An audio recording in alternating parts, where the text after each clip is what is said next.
Hello everyone. Welcome to the Telugu anatomy class. So previous క్లాస్లో మనం general anatomy గురించి చదివాము. Introduction, bones, joints and different topics గురించి చదివాము. సో మన general anatomy chapter or unit complete అయిపోయింది. ఇప్పుడు మనం యూనిట్ 2 స్టార్ట్ చేస్తున్నాం. దాని పేరు వచ్చేసి అప్పర్ లిమ్. సో దీంట్లో మనం ఏమేం చదవబోతున్నాం, కొంచెం ఇంట్రొడక్షన్ ఇస్తాను. సో బేసికల్లీ అప్పర్ లిమ్ అంటే ఈ రెండు చేతుల్ని మనం అప్పర్ లిమ్ అంటాం. ఓకే. సో బేసికల్లీ దీని రిలేటెడ్ మజిల్స్ ఏమేమి ఉంటాయో అది చదువుతాం మనం. మజిల్స్ ఎక్కడెక్కడ ఉంటాయి? ఈ షోల్డర్ జాయింట్ దగ్గర, okay, and scapula. Okay. Mostly upper లిమ్లో 3 బోన్స్ వస్తాయి, 3 to 4, సారీ, బోన్స్ వస్తాయి. బోన్స్ ఏమేమి వస్తాయి? Scapula, clavicle and humorous,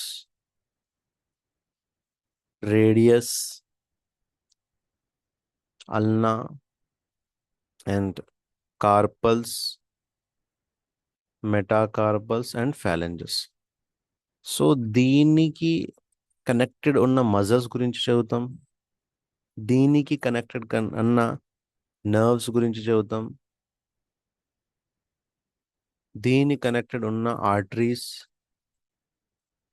veins గురించి చదువుతాం. అంటే అండ్ మూవ్మెంట్స్ గురించి చదువుతాం. అండ్ వీళ్ళ మధ్య కనెక్షన్ ఉన్న జాయింట్స్ గురించి చదువుతాం. లిగమెంట్స్, ఇవన్నీ గురించి మనం చదువుతాం. అండ్ దీంట్లో ఇంకేమన్నా స్ట్రక్చర్స్ ఉన్నాయా? లైక్ కార్పల్ టన్నల్ ఉంటాయి. ఓకే. దాని గురించి కూడా చదువుదాం. సో ఓవరాల్గా ఈ ఏరియాలో ఏమేమి ఉన్నాయో అన్ని గురించి మనం చదువుదాం. Okay.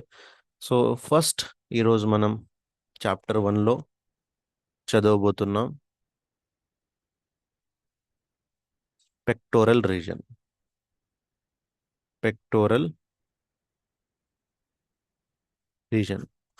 So let's start the class. So upper limb unit 2 ఇది, చాప్టర్ 1 పెక్టోరల్ రీజన్. సో ఏమేం చదవబోతున్నాం? పెక్టోరల్ రీజన్లో ఉన్న మజిల్స్ గురించి చదువుదాం. అండ్ సబ్ క్లేవికల్ మజిల్ గురించి చదువుదాం. క్లావి పెక్టోరియల్ ఫేషియా గురించి చదువుదాం. And serratus anterior. So pectoral reason అంటే ఏంటి? పెక్టోరల్ అంటే చెస్ట్. ఈ రీజన్ని మనం చెస్ట్ కూడా కాదు, కొంచెం అప్పర్ చెస్ట్ రీజన్ని మనం పెక్టోరల్ అంటాం. అప్పర్ చెస్ట్ భాగాన్ని మనం పెక్టోరల్ అంటాం. సో ఇక్కడ మరి మనం చదివేది అప్పర్ లిమ్. సో దీన్ని మనం ఎందుకు యాడ్ చేసామంటే ఈ మజిల్స్ కనెక్షన్ ఉంది అప్పర్ లిమ్తో, అందుకని మనం ఈ మజిల్స్ కూడా చదువుతున్నాం. అండ్ ఇక్కడ నుంచి కొన్ని ఆర్టరీస్, వెయిన్స్ అప్పర్ లిమ్కి లోపల ఇక్కడికి వస్తాయి. ఓకే. ఇక్కడ నుంచి ఇక్కడికి వస్తాయి. సో ఈ ఏరియా గురించి కొంచెం మనకి అవగాహన ఉండాలి. ఓకే. సో అందుకని దీన్ని మనం అప్పర్ లిమ్లో కనెక్ట్ చేసాం. ఓకే. సో పెక్టోరల్ అంటే చెస్ట్ భాగం. ఒకవేళ మీకు ఎలక్ట్రోహోమియోపతి నాలెడ్జ్ ఉంటే, ఎలక్ట్రోహోమియోపతిలో ఒక మెడిసిన్ ఉంది, pectoralis. Okay. Pectoralis P group అంటాం దాన్ని, ఆర్ పెక్టోరాలిస్ గ్రూప్ అంటాం. సో దాంట్లో మెడిసిన్స్ ఉన్నాయి, P1, P2, P3, P4. So అప్పుడు డాక్టర్ కౌన్సిలర్ మ్యాటియే దాని పేరు ఏం పెట్టారు? పెక్టోరాలిస్. అంటే చెస్ట్ రిలేటెడ్ రెమెడీస్ అని. Okay. Upper respiratory system, lower respiratory system and దాని రిలేటెడ్ ఆర్గన్స్, దీని గురించి ఆ మెడిసిన్ ఆయన ఇన్వెంట్ చేశారు. సో దాంతోపాటు చెస్ట్ భాగంలో ఎక్కడైనా ప్రాబ్లం వచ్చినా మనం పి గ్రూప్ వాడచ్చు. ఓకే. దాని కాకుండా, okay, so just general information మీకు ఇచ్చాను. Pectoralis and pectoral pectoralis pectoral remedy pectoralis remedy and pectoral muscle దాని రిలేషన్ ఏంటో మీకు చెప్పాను. Okay, so let's start pectoral region muscles ఏమేమి ఉన్నాయో. సో ఇక్కడ ఉన్న మజిల్స్ ఏంటి? ఫస్ట్ వచ్చేసి పెక్టోరాలిస్ మేజర్, నెక్స్ట్ వచ్చేసి పెక్టోరాలిస్ మైనర్, అండ్ ఇంకొక మజిల్ సబ్ క్లేవియస్, అండ్ ఒక ఫేషియా కూడా ఉంది, దాన్ని మనం అంటాము క్లావి పెక్టోరియల్ ఫేషియా. ఇంకొక మజిల్ కూడా ఉంది, సెరాటస్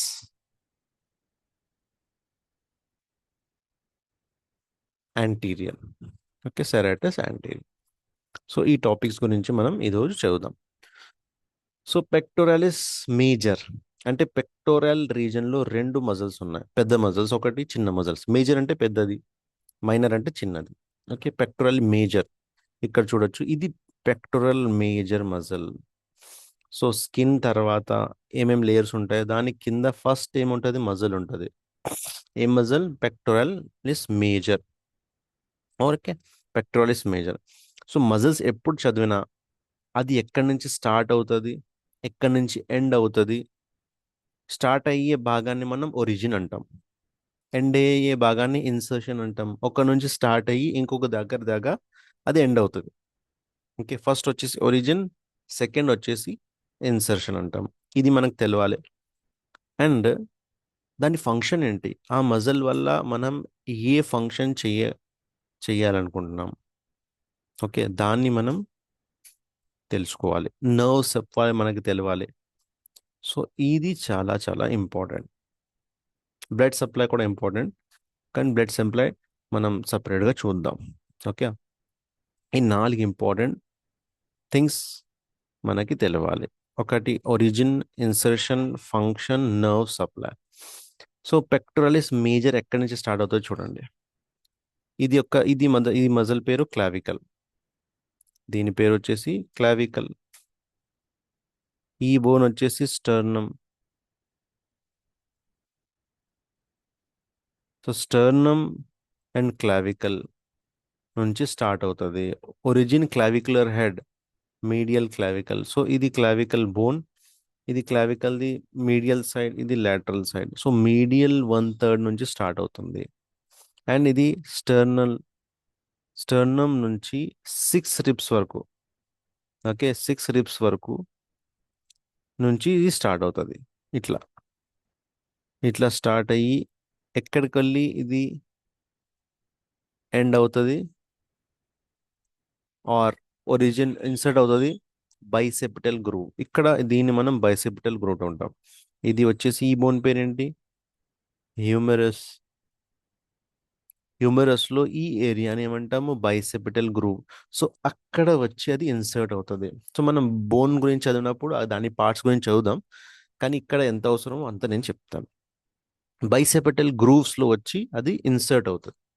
సో ఎక్కడి నుంచి స్టార్ట్ అయింది? ఫస్ట్ వచ్చేసి clavicular, medial clavicular, and sternum నుంచి 6 రిబ్స్ నుంచి స్టార్ట్ అవుతుంది. ఇన్సర్ట్ ఎక్కడ అవుతుంది? బైసెపిటల్ గ్రూవ్ దగ్గర వచ్చి ఇన్సర్ట్ అవుతుంది. సో ఒరిజిన్ మనకి తెలిసిపోయింది, ఇన్సర్షన్ కూడా తెలిసిపోయింది. నెక్స్ట్ ఒక్కటి ఇక్కడ ఫ్యూచర్ చూడాలి. ఇప్పుడు ఏదైతే మజల్ ఉందో ఇది అప్పర్ ఫైబర్స్ అంటాం మనం, ఇది లోవర్ ఫైబర్స్. ఇక్కడ ఈ ఫైబర్స్ ఎలా అవుతుంది అంటే ఇది కిందది పైనకి వస్తుంది, పైనకి కిందకి వచ్చి ఇలా ఇలా టర్న్ అవుతుంది. ఓకే, లోవర్ ఫైబర్స్ కూడా టర్న్ అవుతాయి, పైకి పైకి వస్తాయి, అండ్ పైనకి ఫైబర్స్ కిందకి వస్తాయి. సో ఇలా వచ్చి ఇక్కడ ఏమవుతుందంటే ఇన్సర్ట్ అవుతుంది. ఇన్సర్ట్ అవడం వల్లనే మనకి ఇక్కడ యాక్సిల్ అయితే ఇక్కడ ఎందుకు ఇట్లా గడ్డలా ఉంది అంటే, గడ్డ అంటే స్పేస్ లా ఉంది. ఈ మజల్ ఇట్లా వచ్చి టర్న్ అవుతుంది, కింద నుంచి పైనుంచి ఇట్లా టర్న్ అవుతుంది. దాని వల్లనే ఇది మనకి యాక్సిలాలో ఇట్లా ఇక్కడ చూస్తే మనకి స్పేస్ లా అనిపిస్తుంది. ఆ మజల్ ఇక్కడ మీరు చేయితే ఫస్ట్ మజల్ ఏంటి? ఈ మజల్ ఏంటి? Pectoralis major. ఓకే, ఈ మజిల్ కి మూవ్మెంట్ చేయడానికి ఏ నర్వ్ హెల్ప్ చేస్తుంది? Pectoral nerve. ఓకే, రెండు, medial pectoral nerve, lateral pectoral nerve. So ఇది ఎక్కడి నుంచి వస్తుంది? ఎరిజిన్ ఏంటి? దీని గురించి మనం డీటెయిల్గా తర్వాత చదువుదాం తర్వాత క్లాసుల్లో. సో పెక్టోరల్ మేజర్ స్టార్ట్ అవుతుంది క్లావికల్ నుంచి, స్టర్నమ్ నుంచి ఎండ్ అవుతుంది humorous. Okay. And nerve supply pectoral nerve. Function ఏంటి? ఫంక్షన్ ఏం చేయగలం మనం? ఏదైతే షోల్డర్ జాయింట్ ఉందో, ఈ షోల్డర్ జాయింట్ ఉంది కదా, దీన్ని అడక్షన్ చేయగలం. అడక్షన్ ఇది ఒకటి. ఇది చేయాలంటే ఈ మజిల్ హెల్ప్ కావాలి మనకి. ఫ్లెక్షన్ చేయొచ్చు, ఫ్లెక్షన్ చేయొచ్చు, ఫ్లెక్షన్, మీడియల్ రొటేషన్. ఈ మూడు ఫంక్షన్స్ మనం ఈ మజిల్ ద్వారా చేయొచ్చు. Adduction, flexion and medial rotation, ఈ మూడు ఫంక్షన్. దాంతో దాంతో దానికంట ఇంకొక ఫంక్షన్ ఏంటి?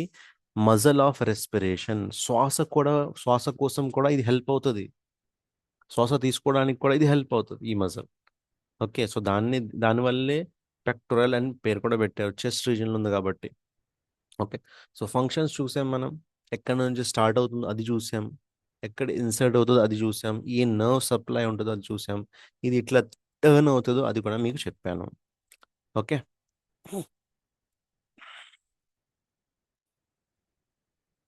నెక్స్ట్ వచ్చేసి పెక్టోరలిస్ మైనర్. ఇది ఎక్కడి నుంచి స్టార్ట్ అవుతుంది? Third and fifth rib. అది ఫస్ట్ నుంచి సిక్స్త్ రిబ్ వరకు. ఇది ఇప్పుడు మీరు ఫస్ట్ మజల్ తీసేశారు, పెక్టోరలిస్ మేజర్. తర్వాత ఫేషియా ఉంటుంది, అది తీసిన తర్వాత మీకు ఏ మజల్ కనిపిస్తుంది? పెక్టోరలిస్ మైనర్. ఓకే. పెక్టోరల్ ఇది స్టార్ట్ ఎక్కడి నుంచి అవుతుంది? థర్డ్ నుంచి ఫిఫ్త్ రిబ్ వరకు. ఎక్కడ ఇన్సర్ట్ అవుతుంది? స్కాపులా దాకా. స్కాపులా ఇది బ్యాక్ సైడ్ ఏదైతే ఉంటుందో, ఓకే, అది స్కాపులా. ఓకే. మీరు చూడొచ్చు, ఇది ఇది థర్డ్ నుంచి fifth rib. Third, fourth, fifth. And ఇటు వెళ్ళి ఇది స్కాపులాలో కొరకాయిడ్ ప్రాసెస్ దగ్గర ఇది ఇన్సర్ట్ అవుతుంది. ఇది హ్యూమరస్ వచ్చి కూడా ఇక్కడ ఇన్సర్ట్ అవుతుంది.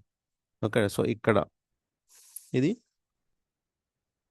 పెక్టోరలిస్ మైనర్, థర్డ్, ఫోర్త్, ఫిఫ్త్. అది first, second, third, fourth, fifth, sixth. Okay. ఇది థర్డ్, ఫోర్త్, ఫిఫ్త్. అది వచ్చేసి బైసెప్టల్ గ్రూవ్ దగ్గర. ఇది వచ్చేసి కొరకాయిడ్ ప్రాసెస్ దగ్గర. సో బైసెప్టల్ గ్రూవ్ ఇక్కడ. ఇది ఇది వచ్చేసి బ్యాక్ సైడ్ మీకు స్కాప్యులా.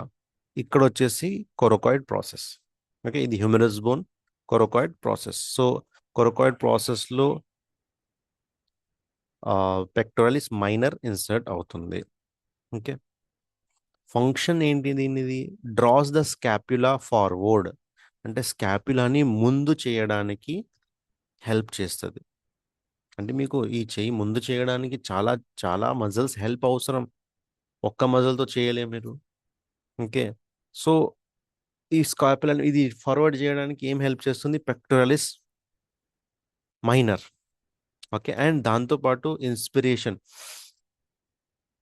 ఇన్స్పిరేషన్కి ఇక్కడ రెస్పిరేషన్కి హెల్ప్ చేస్తుంది పెక్టోరలిస్ మేజర్. ఇది ఇన్స్పిరేషన్ ఇన్స్పిరేషన్ చేయడానికి ఇన్స్పిరేషన్ చేయడానికి ఏం హెల్ప్ చేస్తే? పెక్టోరలిస్ మైనర్ హెల్ప్ చేస్తుంది. Nerve supply medial and lateral pectoral nerve. So ఏదైతే నర్వ్ పెక్టోరలిస్ మేజర్కి సప్లై చేస్తుందో అదే మజల్ పెక్టోరలిస్ మైనర్ కూడా సప్లై చేస్తుంది. సో ఇది ఇంపార్టెంట్, మనకి తెలుసుకోవాలి అని.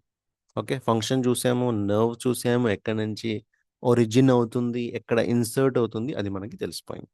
నెక్స్ట్ వచ్చేసి సబ్ క్లేవియస్ మజిల్. క్లావికల్ బోన్ ఉంది మీకు చెప్పాను, ఇది క్లావికల్ బోన్. క్లావికల్ బోన్ కిందలో ఒక మజిల్ ఉంది.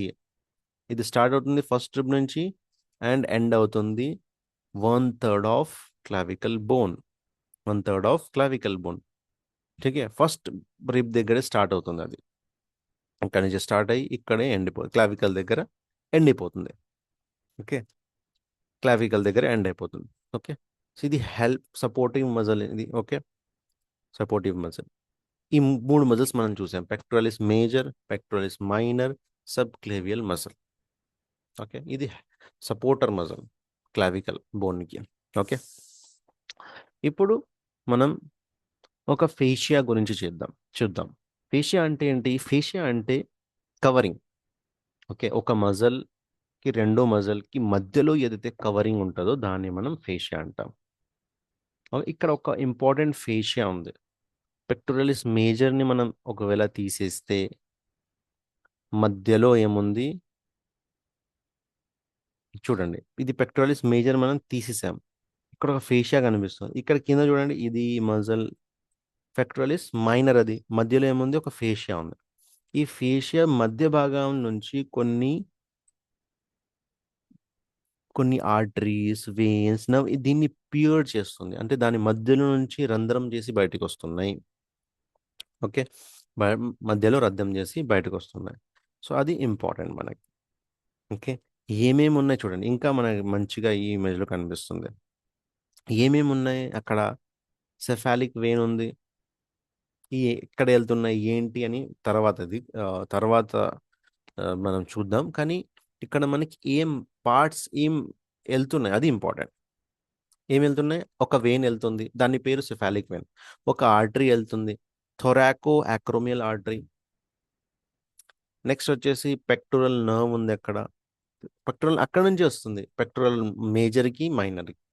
అండ్ లింఫాటిక్ ఉన్నాయి, లింఫ్ నోడ్స్ ఉన్నాయి. మోస్ట్లీ బ్రెస్ట్ కోసం, ఫీమేల్ బ్రెస్ట్ ఏదైతే దానికోసం లింఫ్ ఉన్నాయి. ఓకే, ఇది మనకి ఆర్టరీ ఉంది, వెయిన్ ఉంది, నర్వ్ ఉంది అండ్ లింఫ్ నోడ్స్ ఉంది. ఓకే, సో ఇది మనకి తెలవాలి అక్కడ. ఓకే, సో ఇది ఏంటి,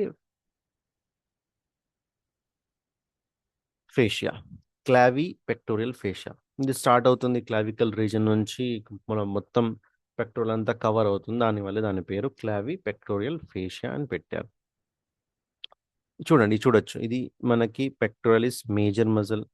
ఇక్కడ మనకి ఫేషియా ఉంది. ఈ ఫేషియా ఏం చేస్తుంది, ఈ పెక్టోరలిస్ మేజర్ మైనర్ని ఇన్వలప్ చేస్తుంది, ఇట్లా కవర్ చేస్తుంది. కవర్ చేస్తే ఇక్కడ ఒక రంధ్రం ఉంది. ఈ రంధ్రం నుంచి ఆర్టరీస్, వెయిన్స్ లోపల వెళ్తున్నాయి. ఓకే, ఇంకొక ఇమేజ్ కూడా ఇక్కడ చూడొచ్చు. ఇది వచ్చేసి మన స్కిన్. ఓకే, దాని కింద వచ్చేసి పెక్టోరలిస్ మేజర్ మజిల్. ఈ మధ్యలో స్పేస్ ఉంది కొంచెం. తర్వాత పెక్టోరలిస్ మైనర్ ఉంది. సో ఇది వచ్చేసి ఫేషియా, ఫేషియా ఇలా కవర్ చేసి మైనర్ని మొత్తం అంతా కవర్ చేసింది. దీని మధ్యలో నుంచి ఇది చూడండి, పెక్టోరల్ నర్వ్ వెళ్తుంది. ఇది ఆర్టరీ. ఈ ఆర్టరీ వచ్చేసి దీన్ని పియర్స్ చేసి బయటకు వస్తుంది, సిఫాలిక్ వెయిన్ ఇది. ఓకే, అండ్ లింఫాటిక్స్ ఇన్ని మనకి స్ట్రక్చర్స్ ఉన్నాయి. ఓకే, సో ఐ థింక్ మీకు అర్థమవుతుంది. I hope. పెక్టోరలిస్ మేజర్ గురించి చూసాము, మైనర్ గురించి చూసాము, sub clavicle muscle and clavipectoral fascia గురించి చూసాం. నెక్స్ట్ వచ్చేసి ఈ మజిల్స్ ఎక్కడ ఉన్నాయి, ఇక్కడే ఉన్నాయి. ఇవన్నీ ఇక్కడే ఉన్నాయి. ఓకే, ఇక్కడ నుంచే చదువుతున్నాం మనం ఫస్ట్, ఎందుకంటే ఇది ఇప్పుడు చూసాం అడక్షన్ చేస్తుంది షోల్డర్ జాయింట్ని. ఓకే, అందుకని మనం చదువుతున్నాం. అండ్ పార్ట్స్ ఇక్కడ నుంచి కొన్ని అప్పర్ లిమ్లో వెళ్తుంది. ఓకే, అందుకని చదువుతున్నాం. నెక్స్ట్ వచ్చేసి సెరాటస్ యాంటీరియర్. ఇది చాలా చాలా ఇంపార్టెంట్. ఇది ఎక్కడి నుంచి స్టార్ట్ అవుతుంది చూడండి. చూడండి, ఇది మిడిల్, ఇది ఇక్కడ నుంచి స్టార్ట్ అవుతుంది, రిబ్స్ మధ్య భాగం నుంచి స్టార్ట్ ఉంది. ఇక్కడ నుంచి స్టార్ట్ అవుతుంది,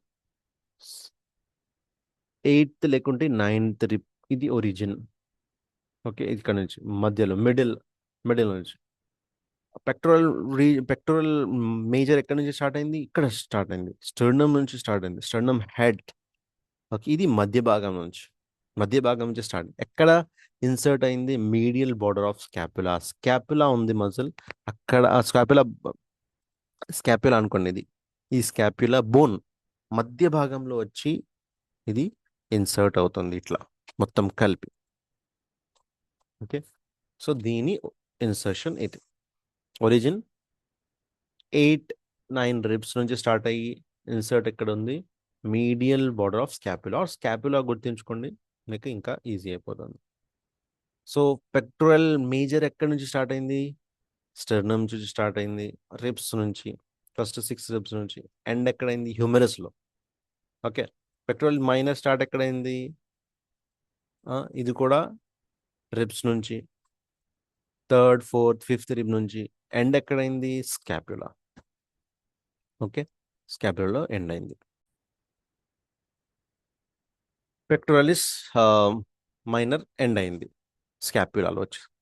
మళ్ళీ ఇప్పుడు సెరాటస్ యాంటీరియర్ ఎక్కడ స్టార్ట్ అయింది? మిడిల్ ఆఫ్ ద రిబ్స్ నుంచి స్టార్ట్ అయ్యి ఎండ్ ఎక్కడైంది? స్కాప్యులాలో. సో స్కాప్యులా మనకి అప్పర్ లిమ్లో ఉంది, అక్కడిక్కడ హ్యూమరస్ అప్పర్ లిమ్లో ఉంది. సో మూవ్మెంట్కి చాలా ఎఫెక్ట్ అవుతుంది, అందుకని మనం అది చదువుతున్నాం అప్పర్ లిమ్లో. సో ఒరిజిన్ తెలిసిపోయింది. అండ్ నర్వ్ సప్లై అంటే లాంగ్ థొరాసిక్ నర్వ్ దాంట్లో ఏముండే? పెక్టోరల్ నర్వ్ రెండింటికి. దీంట్లో ఏముంది? థొరాక్సిక్ నర్వ్. అండ్ ఏదైతే థొరాక్స్ రీజన్లో నర్వ్ సప్లై అవుతుందో దాని బ్రాంచే సెరాటస్ యాంటీరియర్కి సప్లై చేస్తుంది. దీని ఫంక్షన్ ఏంటి? స్కాప్యులా ఇలా ఉంది, దాన్ని ఇలా చేయడం, దీన్ని ఏమంటారు? ప్రొనేషన్ అంటారు. సుపెనేషన్, ప్రొనేషన్, సుపెనేషన్, ప్రొనేషన్. ఓకే. దీన్ని మనం బాక్సర్స్ మజిల్స్ కూడా అంటాం. ఇప్పుడు మనం బాక్సింగ్లో ఒక పంచ్ కొడతాం. ఈ పంచ్ దేని వల్ల వస్తుంది? సెరాటస్ యాంటీరియర్ మజిల్స్ వస్తుంది, సెరాటస్ యాంటీరియర్ మజిల్స్. సో అందువల్ల దీన్ని బాక్సర్స్ మజిల్ అంటాం. సో సెరాటస్ యాంటీరియర్ ఎంత పర్ఫెక్ట్గా ఉంటుందో దంతా మీ పంచ్ ఉంటుంది. సెరాటస్ యాంటీరియర్ని మనం ప్రాక్టీస్ చేస్తాం, వాళ్ళు బాక్సర్ వాళ్ళు. ఇది ఏం చేస్తుంది? స్కాప్యుల్ ఇట్లా రొటేట్ చేస్తుంది. స్ట్రైట్ ఉంది, ఇట్లా చేస్తుంది, ఇట్లా చేస్తే మీ చెయ్యి ఇట్లా ఫార్వర్డ్ అవుతుంది. ఓకే. అండ్ ఎప్పుడైనా వెయిట్ మీరు లిఫ్ట్ చేసినప్పుడు ఈ మజల్ స్కాప్యులాని స్టేబుల్ చేస్తుంది, స్కాప్యులాని ఫిక్స్ ఉంటుంది. ఓకే. అప్పుడు మీరు ఏం చేయగలరు? మీరు వెయిట్ లేపగలరు. దానివల్ల జాయింట్ డిస్లొకేట్ కాదు, స్కాప్యులా మీద బరువు పడుతుంది కాబట్టి. అదొకటి. అండ్ ఇన్స్పిరేషన్లో కూడా హెల్ప్ చేస్తుంది. సో మూడు మజిల్స్లో మూడు ఇన్స్పిరేషన్కి హెల్ప్ చేస్తున్నాయి. పెక్టోరలిస్ మేజర్ కూడా, మైనర్ కూడా, ఆర్ సెరాటిస్ యాంటీరియర్ కూడా, మూడు హెల్ప్ చేస్తున్నాయి. సో అందుకని దీన్ని పెక్టోరల్ రీజియన్లో పెట్టారు. మనం ఎందుకు చదువుతున్నాం? అది ఒరిజిన్ అయితే చెస్ట్ రీజన్ నుంచి ఉంది, కానీ ఇన్సర్షన్ ఎక్కడ ఉంది? అప్పర్ లిమ్లో ఉంది, అందుకని మనం చదువుతున్నాం. So I hope you got the answer. మీకు అర్థమైపోయింది అనుకుంటాను. ఒక కండిషన్ వస్తుంది, ఈ సెరాటస్ యాంటీరియర్ మజిల్ ప్యారలైజ్ అయినప్పుడు, ఈ థొరాసిక్ నర్వ్కి దెబ్బ తగిలింది, ఏదైనా అయింది, ఏదో ఒకటి సంథింగ్ సంథింగ్ అయింది, దానివల్ల ఈ మజిల్ ఏమవుతుంది? దాని పని లూజ్ అయిపోతుంది, అది పని చేయదు సరిగా. దాని పని ఏంటి? ఫార్వర్డ్ తీసుకెళ్ళడం. ఈ ఈ మన చేతులు ఇట్లా చేస్తే ఆ సపోర్ట్ ఇవ్వాలి. ఆ మీరు చెయ్యి అయితే ఫార్వర్డ్ వెళ్తుంది, ఎందుకంటే వేరే మజిల్స్ కూడా హెల్ప్ చేస్తుంది, కానీ స్కాప్యులా సపోర్ట్ ఇవ్వదు.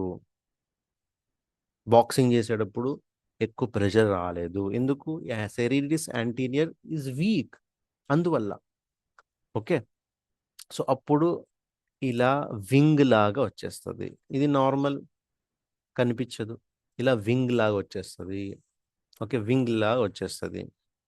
అండ్ మీకు ఇంకొక చీజ్ ఇంపార్టెంట్ ఏంటంటే, స్కాప్యులాని అట్లా ఉంచడానికి హెల్ప్ చేయడానికి ఇంకొక మజిల్ కూడా హెల్ప్ చేస్తుంది. మనం తర్వాత చదువుదాం. ట్రెపీజియస్ ఇక్కడ వస్తుంది, ట్రెపీజియస్ ఇదంతా, అది కూడా హెల్ప్ చేస్తుంది. సో దాని ప్రాబ్లం వల్ల కూడా మనకి స్కాప్యులాలో వింగింగ్ రావచ్చు, ఇట్లా ఇట్లా బయటికి రావచ్చు. ఓకే, బయటికి రావచ్చు ప్రాబ్లం. సో మనకి ఎలా తెలవాలి ఇది సెరాటిస్ యాంటీరియర్ వల్ల వచ్చిందో లేకుంటే ట్రెపీజియస్ వల్ల వచ్చిందో? మనకి ఎలా తెలవాలి? ఒక ఎగ్జామినేషన్ చేస్తాం. ఏంటది? మూవ్మెంట్ చేసినప్పుడు చేతులు ఇట్లా చేసి, ఎందుకంటే బాక్సింగ్ ఇట్లా కొట్టాలి కదా. సో అప్పుడు మీరు ఇట్లా చేసినప్పుడు ఒకవేళ వింగింగ్ కనిపిస్తుంది అంటే అది సెరాటస్ యాంటీరియర్. నార్మల్ కూర్చున్నప్పుడు కూడా వింగింగ్ కనిపిస్తుంది అంటే అది ట్రెపీజియస్, పారాలైసిస్ అయిపోయింది. ఓకే. వేరే సిమ్టమ్స్ కూడా మీకు కనిపిస్తాయి ట్రెపీజియస్ మొదలు చదివినప్పుడు, నేను చెప్తాను అది. సో ఇక్కడ మనకి ఒక ప్రాబ్లం గురించి కూడా తెలిసిపోయింది. వింగింగ్ ఆఫ్ స్కాప్యులా ఎందుకు అవుతుంది? సెరాటస్ యాంటీరియర్ మజిల్ పారలైజ్ అయినప్పుడు. అది ఎందుకు అవుతుంది? థొరాసిక్ నర్వ్కి ప్రాబ్లం వచ్చినప్పుడు. ఓకే. ఒకవేళ రెస్టింగ్ పొజిషన్లో మీకు వింగింగ్ కనిపిస్తుంది అంటే అది ట్రెపీజియస్ మజిల్ వల్ల. దాని గురించి మనం దాని టాపిక్లో చదువుదాం. ఓకే. సో ఈ రోజు గురించి ఇంతే. So I hope me understood one topic అర్థమైంది అనుకుంటాను. So thank you very much.